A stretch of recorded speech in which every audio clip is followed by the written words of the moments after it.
Bible వాణి ప్రేక్షకులకు శుభాభివందనములు. క్రీస్తే పునాదిగా అనే కార్యక్రమానికి మనందరినీ కూడా ఆహ్వానిస్తున్నాం. మనమందరం కూడా ఈ సమయంలో దేవుడి సన్నిధిలో కూర్చొని ప్రార్థన చేసుకుందాం. మన దేవాతి దేవుని ఈ పాటతో మనం ఆరాధిద్దాం.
మీ కను పాపవలె నన్ను కాచి నీ చెదరక మోసావు స్తోత్రం.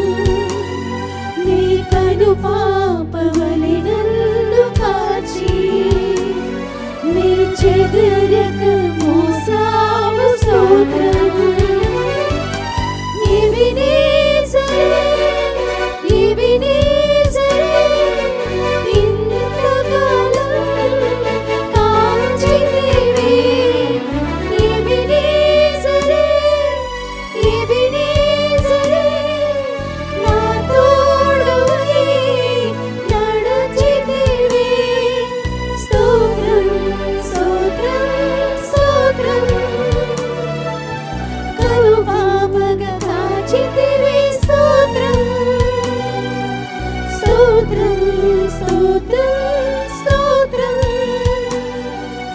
కౌగిలిలో దాచితివి స్తోత్రం.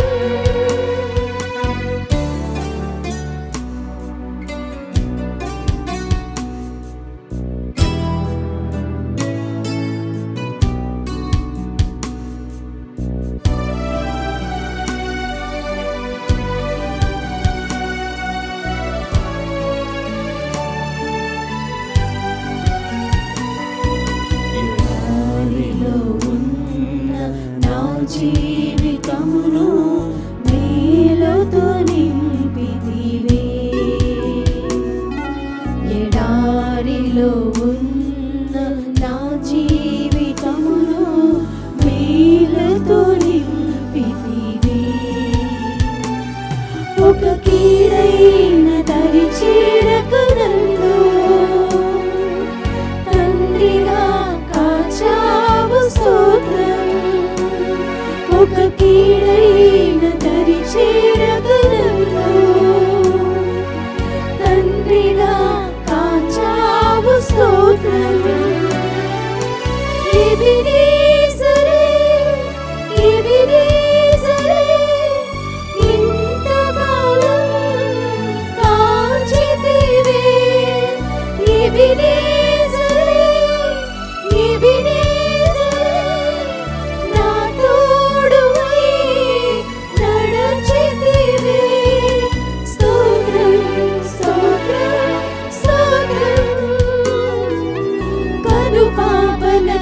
చితివి స్తోత్రం.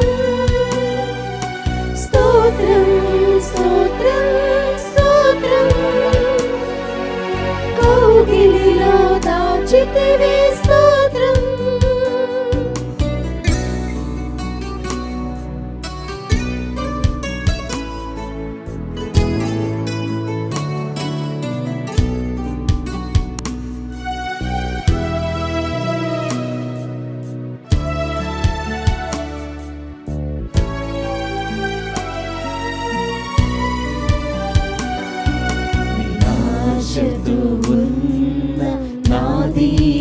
బ్రతుకును నీ కృపతో నింపితివి.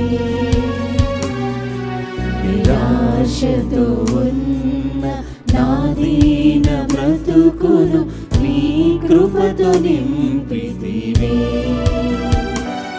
నీవు చూపిన ప్రేమను పాడగా పదములు సరిపోవు తండ్రి.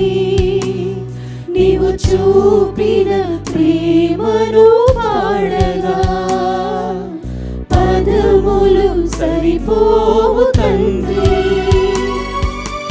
ఎబినేజరే, ఎబినేజరే, ఇంతకాలం కాచితివి. ఎబినేజరే, ఎబినేజరే, నా తోడువై నడచితివి. స్తోత్రం, స్తోత్రం, స్తోత్రం. కను పాపన కాచితివి. స్తోత్రం, స్తోత్రం, స్తోత్రం, స్తోత్రం. కౌగిలిలో దాచితివి. స్తోత్రం. నిన్ను నా ఇల్లు, నా ఇంటి వారందరూ మానక స్తుతించెదము. నేను నా ఇల్లు, నా ఇంటి వారందరూ మానక స్తుతించెదము. వాక్యం వినబోయే ముందు తలలు వంచి ప్రార్థన చేసుకుందాం. మమ్మల్ని మికిలిగా ప్రేమించు మా తండ్రి, సర్వాధికారివి, సర్వశక్తిమంతుడైన దేవుడు ప్రభువా, ఈరోజు ఈ ప్రార్థనలో, ఈ ప్రార్థనా సమయంలో వాక్యం వినబోతుండగా మాతో మాట్లాడమని, మాకు నేర్పించి బోధించమని యేసుక్రీస్తు నామములో అడిగి వేడుకుంటున్నాం మా పరలోకపు తండ్రి. Amen, amen.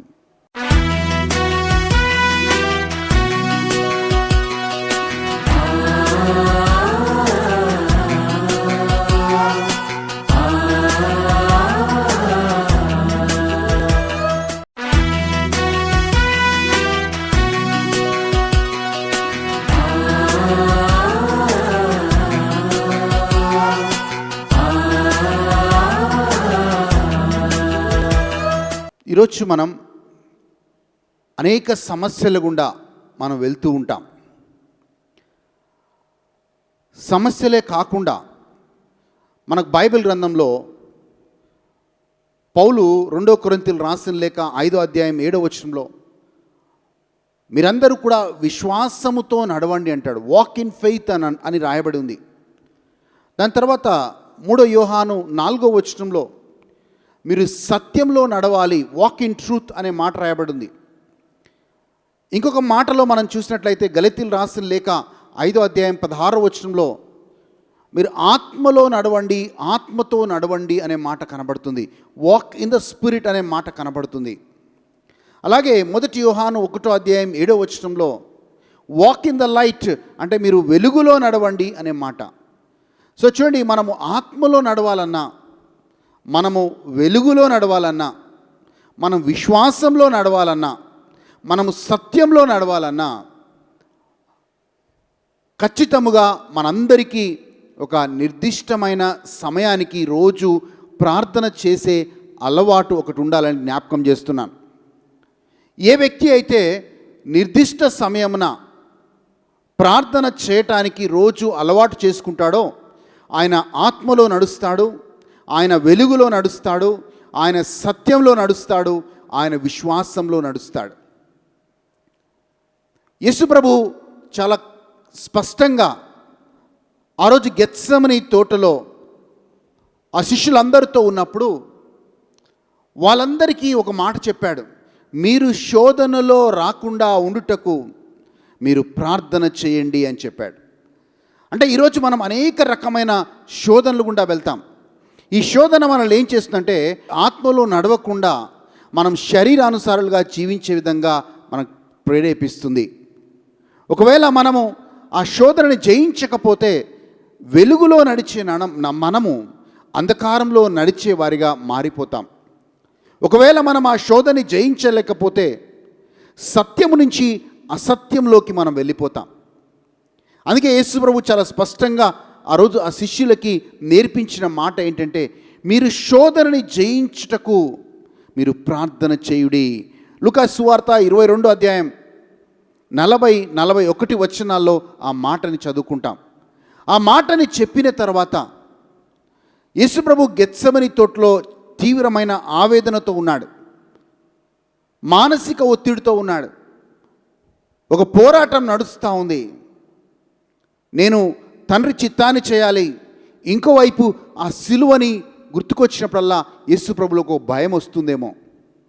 కానీ అలాంటి భయంకరమైన సన్నివేశాల్లో, సందర్భాల్లో మనం ధైర్యం కోల్పోయినప్పుడు, మనకు పరిస్థితులు అనుకూలించినప్పుడు, అంతా మనకు వ్యతిరేకతంగా ఉన్నప్పుడు మనం ప్రార్థన చేసినప్పుడు బైబిల్ చెప్తుంది, యేసయ్య ఆ పరిస్థితుల్లో ప్రార్థన చేసినప్పుడు దేవుడు పరలోకం నుంచి ఒక దేవతను పంపిస్తున్నాడు యేసు ప్రభుని బలపరచడానికి.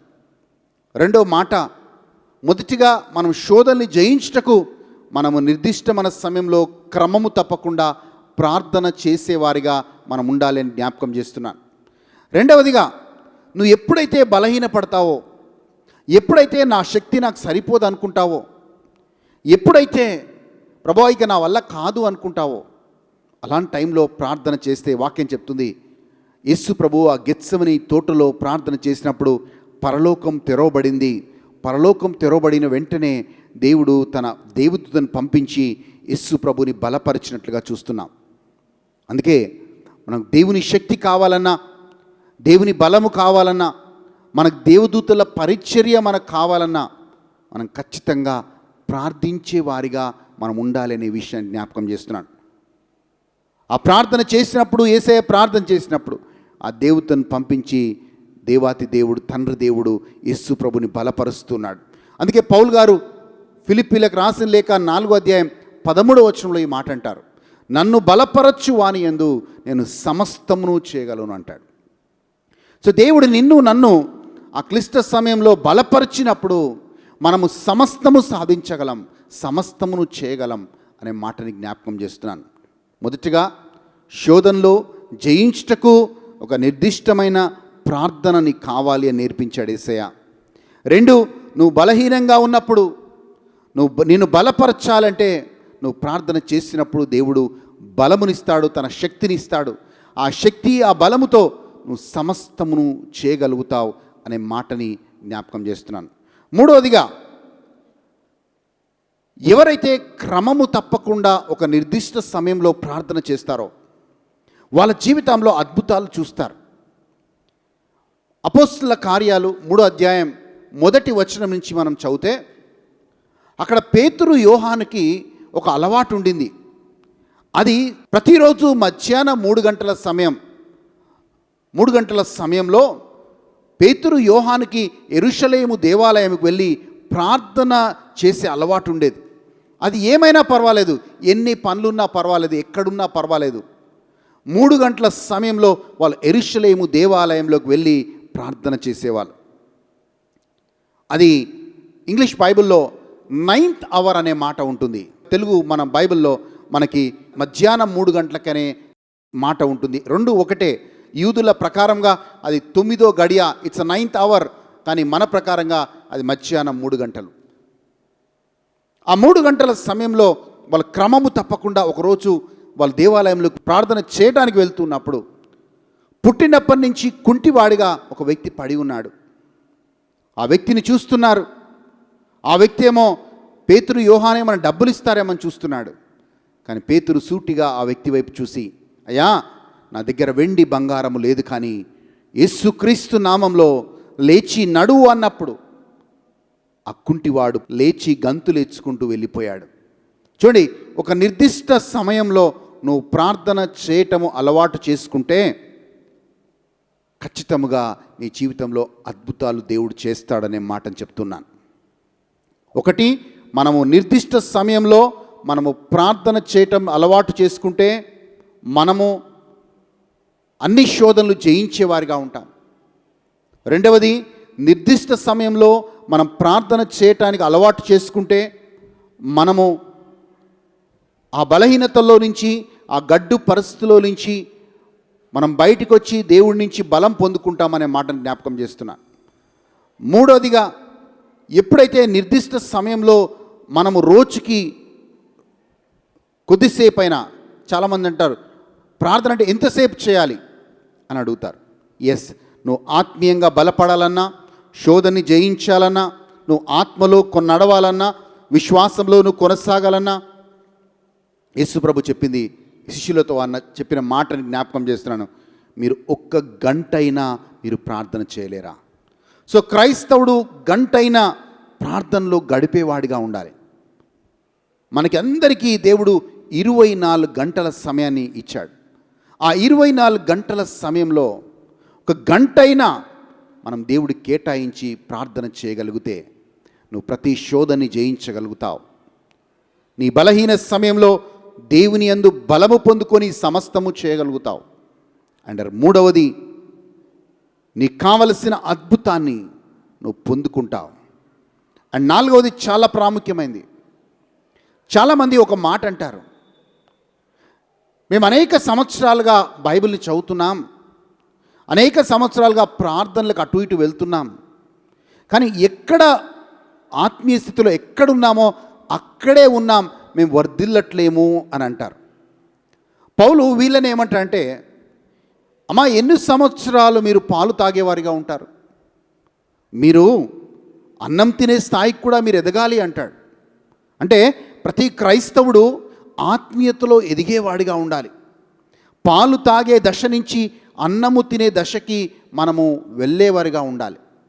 అలా వెళ్ళాలి అంటే చాలా ప్రార్థనా కూటాలకు వెళ్తుండొచ్చు, చాలా రోజులుగా బైబిల్ నీ చేతులకు వచ్చి ఉండొచ్చు, కానీ ఏది నీకు సమస్య అంటే రోజు ఒక నిర్దిష్టమైన సమయంలో ప్రార్థన చేసే అలవాటు నీకు లేదు కనుకనే నువ్వు ఆత్మీయంగా ఎదగలేకపోతున్నావు అనే మాటని జ్ఞాపకం చేస్తున్నాను. ప్రార్థనే ఒక మనిషిని బలపరుస్తుంది. ప్రార్థనే ఒక మనిషిని ఆత్మీయంగా బలపరుస్తుంది.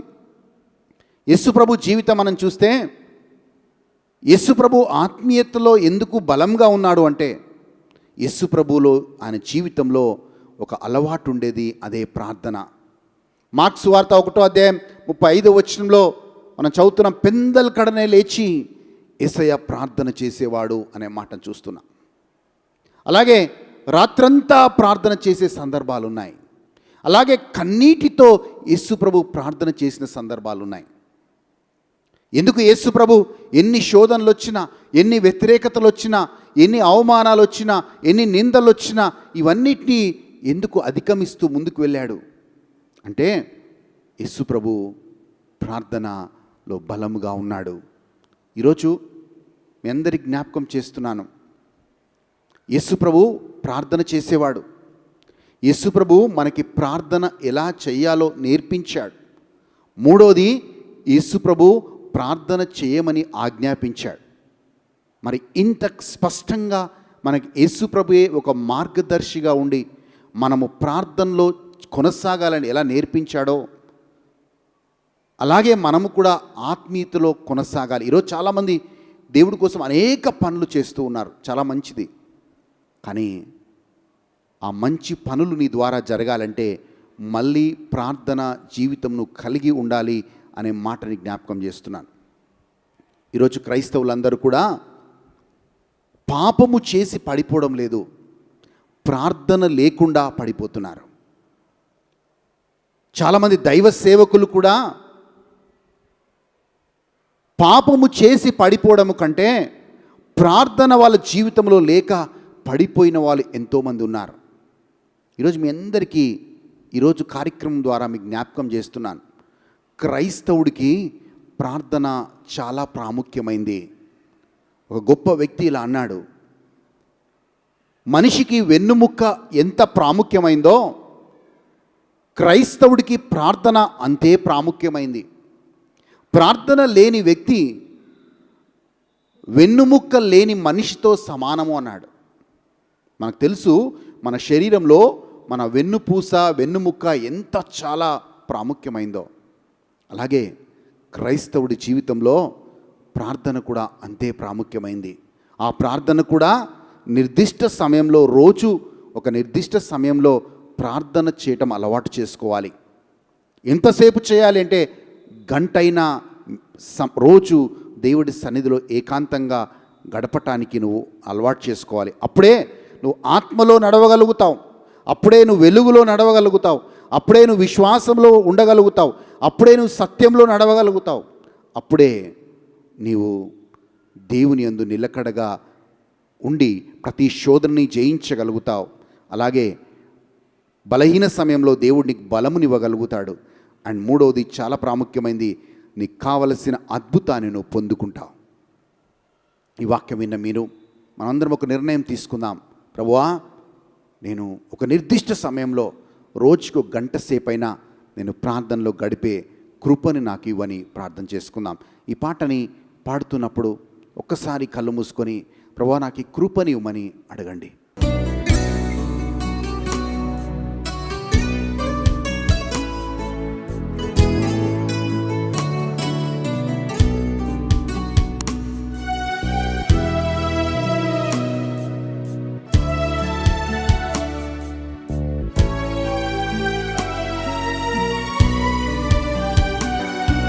నిరాశతో ఉన్న నా దీన బ్రతుకును మీ కృపతో నింపితివి. నిరాశతో ఉన్న నా దీన బ్రతుకును మీ కృపతో నింపితివి. నీవు చూపిన ప్రేమను పాడగా పదములు సరిపోవు తండ్రి.